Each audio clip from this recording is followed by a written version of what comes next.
ആധുനിക ഇന്ത്യൻ ചിത്രകലയിലെ ഇതിഹാസമായ എം.എഫ്. ഹുസൈന്റെ ഓർമ്മ ദിനമാണിന്ന്. ഒരു സാധാരണ തെരുവ് ചിത്രകാരനായി വരച്ചു തുടങ്ങി ലോകത്തെ ഏറ്റവും വിപണി മൂല്യമുള്ള ചിത്രകാരനിലേക്ക് വളർന്ന ജീവിതമാണ് ഹുസൈന്റേത്.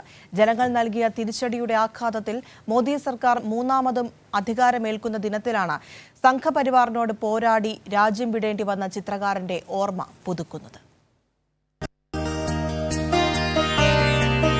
ഫാസിസത്തിനെതിരെ ഒരു ബ്രഷിന് എന്തു ചെയ്യാനാകുമെന്ന ചോദ്യത്തിന്റെ ഉത്തരമായിരുന്നു മക്ബൂൽ ഫിദ ഹുസൈൻ.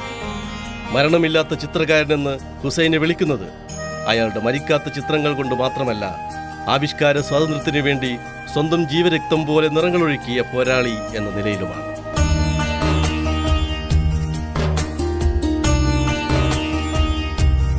ഹിന്ദുത്വ ഫാസിസ്റ്റുകളുടെ ഫത്വയ്ക്കും 3.5 പതിറ്റാണ്ട് മുമ്പ് വരച്ച ചില ദേവതാ ചിത്രങ്ങളുടെ പേരിലാണ് 2006 മഹാരാഷ്ട്ര സർക്കാർ ഈ മഹാപ്രതിഭയെ അറസ്റ്റ് ചെയ്ത് ജയിലിലടച്ചത്.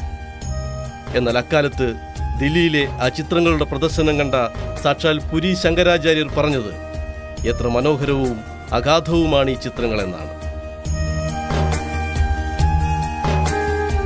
1968 സോഷ്യലിസ്റ്റ് നേതാവ് രാം മനോഹർ ലോഹിയാണ് ഹുസൈനോട് ദന്തഗോപുരങ്ങളിൽ നിന്നും പുറത്തു കടക്കാനും രാമായണങ്ങൾ വരച്ച് ഇന്ത്യൻ ഗ്രാമീണരിലേക്ക് ഇറങ്ങിച്ചെല്ലാനും ആവശ്യപ്പെട്ടത്. എം.എഫ്. അങ്ങനെ ഹിന്ദു പുരാണങ്ങളിലേക്ക് ബ്രഷുമായി ആഴ്ന്നിറങ്ങിയപ്പോൾ നമ്മൾ അതുവരെ കണ്ടിട്ടില്ലാത്തൊരു സരസ്വതിയെയും ദുർഗയെയും ഗണപതിയെയും ഹനുമാനെയും കണ്ടു. പരമ്പരാഗത സങ്കല്പത്തിലുള്ള ഇന്ത്യൻ ദേവതാരൂപങ്ങൾ ഒന്നാകെ കലയുടെ വിശുദ്ധ സ്വാതന്ത്ര്യമണിഞ്ഞു. അതിൻ്റെ ഫലം രാജ്യവും പൗരത്വവും പോലും ഉപേക്ഷിച്ചുള്ള പലായനമായിരുന്നു. അതിൻ്റെ അന്ത്യം മരണവും. 2011 ജൂൺ 9 മുതൽ ഹുസൈൻ ലണ്ടനിലെ ബ്രൂക്ലിൻ ശ്മശാനത്തിൽ അന്തിയുറങ്ങുകയാണ്.